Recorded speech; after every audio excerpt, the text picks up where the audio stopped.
capek itu udah pasti. Nggak ada yang 100% benar. Kalau pengen punya anak harus siap capek dulu. Siapkan duit. Hai guys, jadi kenalin nama aku Farah. Nama aku Opal. Jadi kita ini teman tapi menikah alias suami istri. Kita mau ngobrol apa ya? Banyak lah. Ya, ini kan kebetulan nggak ada Kaira ya. Kaira itu anak kita by the way. Umurnya sudah 3 tahun. Apa kita bisa nggak jalan sama dia sekarang? Karena dia lagi sama omanya. Karena dia udah alhamdulillah sudah mandiri guys. 3 tahun udah kita berpingin kalau mau nginep bisa kondusif di rumah neneknya. Karena parenting. Gimana? Jadi kita bahas parenting aja dulu kali ya. Justru itu berat sih. Berat. Karena kan kita juga masih belajar, nggak Terus dan selalu belajar lah. Orang tua tuh nggak ada yang 100% benar, tapi harus terus belajar gitu. Learning by doing sih kita juga. Iyalah.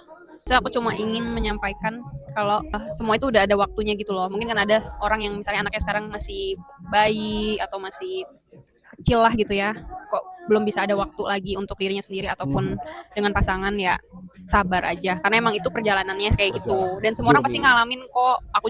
Kita juga kayak gitu sama. Tenang aja, semua tuh bakalan terlewati dan nikmatin aja saat ini gitu karena kan masa-masa anak tuh nggak akan lama dia sama kita tuh gitu. Dia bakal punya hidupnya sendiri gitu. Jadi ya saat ini walaupun capek, walaupun overwhelmed, ya tetap dinikmatin aja gitu. Kita maksimalkan. Ya, penting berusaha aja sih. Apalagi perempuan ya. Berdoa ya, benar-benar perempuan itu benar-benar kuatkan, tanamkan ke dia. Iya. Menjadi pribadi yang lebih baik. Benar-benar banyak banget PR-nya. PR-nya banyak buat kita sebagai orang tua. Apalagi di negara ini yang tidak aman untuk perempuan, nggak ada ruang aman untuk tidak perempuan. Tidak ada ruang aman, betul. Banyak sekali kasus-kasus untuk gender perempuan ini. Ya kan sekarang kayak di X gitu kan ramai yang pelecehan yang dari Grok itu kan. Ya, itu ngawur banget sih. Ya itu. Gitulah contoh-contoh. Ya ujung-ujungnya korbannya siapa? Perempuan lagi yang disuruh tutup aurat, suruh jaga diri gini-gini. Tapi ternyata bahkan yang sudah menutup aurat pun bisa tetap diedit gitu pakai AI, kan ngeri. Parenting kita yang kita tanamkan ke Kaira apa aja nih yang sehingga dia bisa mandiri gini nih, gimana sih tips and triknya gitu? Sebenarnya nggak ada tips khusus gitu sih. Ya kita kan selalu komunikasikan bareng. Kayak kita harus menjadi teman juga, nggak cuma sebagai orang tua, sebagai mama dan papa. Ya kita ada batasan juga. Iya gitu. Bukannya teman berarti dia boleh seenaknya juga, nggak gitu. Terus ini mah kita tuh selalu menggunakan prinsip jangan lupa minta tolong, maaf dan terima kasih. Itu basic manner banget gak sih? Iya. Ya. Emang harusnya itu udah harus ditanamkan. Karena anak kecil itu kita tuh jangan. Nah ini yang paling penting setelah aku baca buku itu juga sih. Buku yang parenting itu. Boleh ini nggak ingat judulnya apa, karyanya siapa? The Book You Wish Your Parent Had Read. Jadi kayak ini adalah buku yang kamu harapkan sebenarnya orang tua tuh harus baca ini gitu buat orang tua. Ataupun calon orang tua ya, siapapun lah sebenarnya ini bisa dibaca dengan siapapun, nggak mesti orang yang udah nikah atau udah punya anak gitu. Jadi itu tuh salah satu keberhasilan komunikasi yang sehat ya, kita tuh menganggap anak kita itu ya individu, bukan anak kecil gitu loh. Jadi anak itu mau dari sekecil apapun dia tuh udah bisa loh kita ajarin negosiasi, kita ajarin diskusi ini baiknya gimana, problem solving ya, karena dia punya kemampuan itu. Jadi kita sebagai orang tua harus bisa mengasah dan memfasilitasi juga tuh. Jadi kenapa dia bisa diajak komunikasinya lancar ya karena kita juga membiasakan itu bahkan dari dia dalam kandungan selalu dikomunikasikan gitu kan, dikasih afirmasi. Jadi menurut aku ini juga nggak instan dia bisa tiba-tiba gitu ya. Makanya kan kadang banyak sebenarnya orang tua tuh sedih loh kalau misalnya kayak gitu yang dibilang pintar tuh anaknya, padahal ya siapa yang ngajarin dia kayak gitu. Masa dia lahir tiba-tiba gitu, nggak mungkin. Bisa bicara tiba-tiba. Iya makanya itu. Ya itu dia. Jadi kita harus anggap dia sebagai individu juga gitu, karena dia juga punya hak atas dirinya, dia punya keinginan dia. Kita harus bisa menghargai itu gitu. Jadi dia juga merasa dianggap, dia merasa nyaman sama kita, dia merasa aman sama kita berbagi apapun. Ya kita berharap sih itu bisa sampai dia besar ya dengan kita kayak gini. Semoga dia terus nyaman kayak gini gitu. Anak tuh bener-bener apalagi di usia golden age-nya ini ya 0 sampai 5 tahun dia tuh kita harus ciptakan core memorinya. Iya, kita harus kasih core memori yang baik, terus kita harus mensimulasi juga yang baik. Dia lagi pintar-pintarnya banget, dia lagi benar-benar menyerap apapun. Kritis. Ya, dia lagi benar-benar menyerap apapun. Jadi kalau bayangin kalau kita memberikan hal-hal yang negatif, ya itu akan menyerap nanti di otak dia. Jadi kan sayang ya, itu padahal potensi dia di golden age itu. Jadi kita harusnya manfaatin itu untuk terus memberikan dia hal-hal yang baik, yang positif, yang membangun dia gitu, dan mendidik dia juga. Gitu. sebenarnya kalau anak perempuan anak laki harusnya sama, harus bisa Perlakuannya mandiri, sama dia. harus bisa basic skill juga, harus bisa Survive lah survive. nantinya. Jadi nggak ada tuh pengecualian, anak laki mah nggak usah belajar masak, nggak usah ini, nggak usah itu, Iya, nggak akan harus bisa. ada ini. Perempuan juga bukan cuma perempuan yang harus bisa semuanya, laki-laki juga harus bisa. Itu sih yang kita harapkan dan kita Iya. ingin tanamkan ke Kaira sebenarnya. Ya kita nggak punya harapan apa-apa sih ke dia, maksudnya kita mah sadar dia juga manusia, kita berinvestasi manusia. lah, jangan lah. Ya pasti dia akan mengecewakan gitu nanti suatu saat. Jadi kayak ya udah terima aja, gimana pun dia anak kita, ya udah. Iya. Yang penting kita mendidik dia, kita udah berusaha semaksimal mungkin. Selebihnya kan ya itu di luar kendali kita. Iya. Nanti gimana dia dengan lingkungannya, dengan Lingkungannya. dia, dan kita juga bisa selalu mendoakan dia gitu aja sih. Paling biar nggak bikin stres juga. Iya. Kita juga orang tua masih banyak kekurangan, jangan mengharap anak kita lebih dari kita, apalagi gitu kan ya. Apa yang kita perlakukan ya dia akan menjadi mencontoh juga gitu. Iya, jadi kan kayak maksudnya kayak yang kita bisa lakukan adalah memutuskan trauma, Nah. meminimalisir trauma ke dia. Jadi kita berharapnya sih itu doang sih yang paling penting, karena kalau anak yang dia tumbuh di lingkungan yang sehat, orang tuanya bahagia, insya Allah dia pasti akan menemukan kebahagiaan dia juga gitu. Iya. Karena anak tuh gimana orang yang di sekitarnya gimana gitu, gimana orang tuanya, gimana keluarganya kan. Yang aku salutin dari mamanya Kaira ini, memang di usianya 3 tahun kan ya ada tahap-tahapannya gitu kan, dari bayi, sampai ASI, sampai ke toddler ini. Fasenya di 2 tahun itu kan banyak yang agak berat soal menyapih ya Maya. Bener-bener Kaira tuh alhamdulillahnya lancar, dan kita nggak pakai itu drama-drama dikasih darah ininya apa. Ya maksudnya kita nggak pakai cara-cara yang lumayan kita ekstrim gitu. benar-benar sesuai realistisnya. Kaira umurnya udah 2 tahun, berarti sudah tidak asing lagi ya. Kita benar-benar memberitahu, mengedukasi terutama mamanya ya Lang, karena itu berlangsung dengan menyapih Iya, kan, ya. karena soundingnya juga udah dari dia ya, agak kecil lah gitu. Jadi 1,5 tahun udah kita ingetin. jadi dia tuh akan, 6 karena aku bulan percaya lagi. dia tuh pasti akan ngerti gitu. Aku nggak pernah nganggap dia anak kecil, sampai hari ini aku selalu tega sama dia karena aku ngerasa dia adalah individu gitu. Ya aku sayang, cuma kalau dia salah ya salah gitu. Pengen kita saling memanusiakan aja gitu. Jadi dia sampai dewasa dia nggak akan sungkan untuk diskusi sama kita, nggak akan sungkan berdebat sama kita kayak gitu. Jadi Iya, cerita. Aku pengen itu sih, karena ya hubungan yang sehat ya seperti itu. Cerita apapun, dari hal yang penting gak penting ya, dari dia lagi sekolah ini kan kita selalu tanya ngapain hari ini gitu. Itu contohnya. Terus yang soal toilet training juga kemarin sempat nerapin di karena ada riwayat ISK kemarin ya, dari DSA nya Kaira menyarankan udah jangan harus pakai pampers lagi sejak usia 2 tahun ya Maya. 2 tahun, jadi bareng menyapi dan toilet training kita langsung terapin.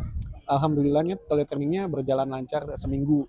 Ya seminggu itu hanya ada drama-drama dia lupa telat bilang atau hanya ini aja sih, hanya seminggu gitu capeknya tuh. Alhamdulillah setelah itu kita briefingin, sampai sekarang ini dia lancar, kalau mau pipis mau pupuk ya.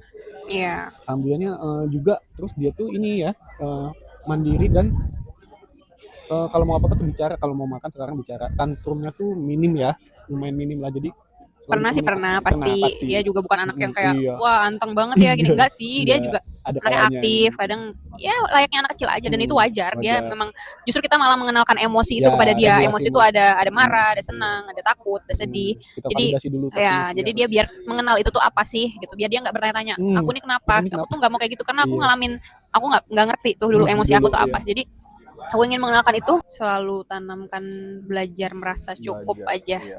Apa yang dia punya, apa yang dia bisa ya. Nggak apa-apa kalau dia pengen punya impian setinggi-tingginya boleh, tapi kalau semisal nggak sesuai ekspektasi ya terima aja. Memang hidup tuh ada gagal dan naik, ada turun. Kita kasih tahu, tanamkan gagal itu nggak apa-apa, nggak berhasil itu nggak apa-apa, nggak juara itu nggak apa-apa. Ada kalah menang kita udah harus. Dan kita tuh akan selalu sayang sama dia walaupun dia gagal, walaupun dia ngecewakan di suatu saat nanti. Dia tetap anak kita juga. Jadi ya semoga kita juga bisa kayak gitu. Ya, karena kita juga sadar kita juga banyak kekurangan. Jadi kayak nggak pantas aja nggak sih kita mengharapkan anak yang harus lebih baik dari kita, harus ini pressure nanti ke dianya. Tapi kamu sendiri sebagai seorang bapak gimana punya anak perempuan, menyikapinnya apa aja yang udah menjadi bekal kamu? Aku lagi belajar buat meregulasi emosi, karena sosok bapak itu gimana dia sebagai harus bisa jadi pelindung, dia harus bisa nantinya sebisa mungkin mempunyai pasangan tuh seperti sosok bapaknya yang nantinya akan yang selalu lindungin, menjadi tempat ceritanya, tempat amannya Mungkin bukan dia. seperti bapaknya ya, tapi lebih ke dia punya standar Standar at value-nya, least at kayak bapak least. gue gitu. Iya. Yang Bahkan mana kalau ya lebih baik ya lebih bagus ya gitu. itu sih. Ya buat standarnya dia lah. Mm-mm. Jadi dia nggak gampang menurunkan value dianya untuk laki-laki atau apapun itulah. Oke Mah nih, aku baru kepikiran ada pertanyaan buat kita berdua jawabnya, tapi kamu dulu mungkin dia yang jawab ya. Apa?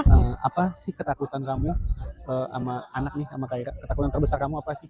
Aku kayak udah mempersiapkan gitu sih, jadi kayak ya takut apa ya, istilahnya kalaupun ya dia mungkin nanti udah nggak butuhin mamanya lagi atau orang tuanya, ya aku bisa terima itu keputusan dia gitu, walaupun pasti dalam hati aku tetap sedih. Iya, pastilah. Tapi aku nggak takut, kayak ya udah aku udah akan persiapin itu, nggak apa-apa. Yang penting kan kita istilahnya ya sekarang kita lakuin yang kita bisa, kita kasih dia core memori yang baik. Jadi mau nanti dia punya hidup sendiri, insya Allah di pikiran dia, memori dia baik kok sama kita, jadi kita nggak usah takut gimana-gimana. Gitu sih kalau aku ya. Emang kalau kamu apa? Kalau aku ini sih apa, kayak kepikiran takutnya ada saatnya gitu kayak aku tuh didiemin sama anak gitu loh, kayak dia tuh marah sama aku, kayak ya marah tuh kan pasti ada ya, namanya perasaan, ada marah, ada happy, ada senang. Kalau lagi marah aku kayak kalau didiemin tuh sama dia kayaknya kayak sakit hati gitu loh kayaknya. Ya mungkin di situ sih kalau pas didiemin sama anak. Aduh, kalau kita ngediemin anak kan mungkin ini ya kayak suka ya tega-tega aja gitu. Cuma kalau dibalik itu posisinya, kalau anak yang ngediemin kita kayaknya itu akan jadi nyesek gitu, kayak makanya sebisa mungkin aku pengen bonding sama Kaira tuh bener-bener klik sampai klik banget gitu, kayak jadi teman curhatnya. Cuma ya gitu. Kamu juga harus bisa nurunin ekspektasi, nanti pasti ada skalanya itu terjadi ya. Dihadapin aja, nggak bisa maksa juga. Ya sebagai orang tua ya kita kan nggak bisa 100% bisa ngontrol dia ya. Mungkin sekarang dia masih kecil, kita bisa bantu menjaga dia, tapi nanti kalau dia udah mulai bisa milih apa yang dia mau, apa yang konsekuensi yang dia ambil, ya kita cuma bisa mendoakan dan mensupport aja. Ikutan terus. Kenapa emang? Iya kayak kenapa sih kalau didiamin gitu? Istri kok malah nggak takut? Ya kamu ada pesan-pesan nggak buat orang-orang yang mau menikah atau yang akan segera punya anak, atau yang dia nanti suatu saat ya oke aku mau punya anak nih, walaupun dia belum jelas nih belum nikah dan lain-lain. Oke, kalau mau menikah jangan takut, karena tapi emang harus persiapan mental dulu. Dari segi jasmani dan rohani itu penting banget. Saling mengenali satu sama lain antara pasangan dulu itu lebih baik juga, karena biar nggak kaget banget nanti ada perubahan ini itulah. Bukan yang terbaik lah buat anak, yaitu kan amanah yang diberikan ya, titipkan, kita upayakan yang terbaik, berikan tanamkan ke diri dia hal-hal yang positif. Capek itu udah pasti, jadi kalau pengen punya anak harus siap capek dulu, siapkan mental juga, siapkan duit ya, karena punya anak itu mahal, satu aja udah besar banget pengeluarannya. Gitu, siapkan juga materi dan material juga lah gitu ya. Iya. Jangan lupa ya, kalau cuma punya anak aja nggak siap dari segi apapun, mau dikasih makan apa, minum apa, nggak punya ilmu juga kita mau kasih makan apa nantinya gitu. Iya, karena warisan yang paling penting itu adalah pola asuh yang baik, dan ya, ilmu kita ilmu yang baik yang bisa kita kasih gitu ke keluarga gitu kan. Itu sih.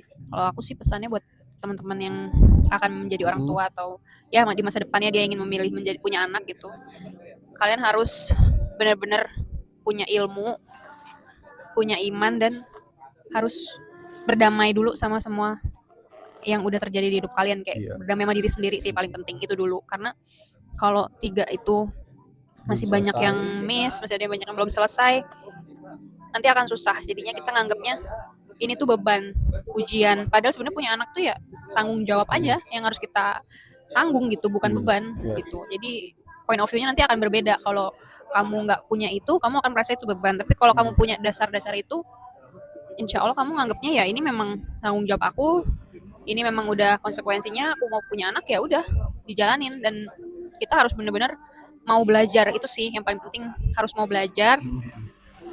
Nggak usah terlalu dengerin masukan orang yang kita nggak mau denger, karena orang tuh pasti akan selalu ikut campur. Akan ada komen, iya, like. Selagi itu memang bukan kita yang nanya, saya minta pendapat kamu dong, oke lah. Tapi kalau dia nggak kita tanya dia ngasih tahu, ya udah gak usah dimasukin otak kita gitu. Kita ambil yang emang kita butuhin aja. Ada lagi yang mau disampaikan? Ya cukup, semoga bisa bermanfaat. Ya, ini Semangat. sebenarnya kayak random talk aja, tapi Iya. ternyata jadi Ada membahas dagingnya parenting nih, gitu. ada Semoga dagingnya bisa ngambil semua. yang baik-baiknya ya. Karena kita juga nggak, bukan yang sok jago, sok pinter. Kita Iya, juga masih kita belajar belajar. selalu. Ini Seumur hidup sharing. belajar terus. Teman-teman juga boleh sharing di komen kalau ada yang mau disampaikan Itu versi kita. gitu. Oh ya, satu lagi nambahin, jangan jadikan anak itu sebagai korban dari pola asuh kita, menjadi balas dendam atau revenge lah. Aku dulu dipukulin terus sama bapakku sama ayahku, sekarang aku harus ini juga. Jangan sampai begitu ya, jangan sampai kita mewariskan Ya, luka dan luka trauma dari itu. ini ya. Itu Ya, tapi tambahan kita biar bisa jangan ya, kitanya harus berdamai kitanya. dulu. Nah itu makanya Kalau balik kitanya lagi belum ke selesai situ. ya bisa ada potensi itu. Jadi makanya Hmm. memang punya anak itu persiapannya harus sangat-sangat besar dan banyak gitu. Ya, Gitu, oke. oke. Kalau ada topik yang pengen dibahas lagi,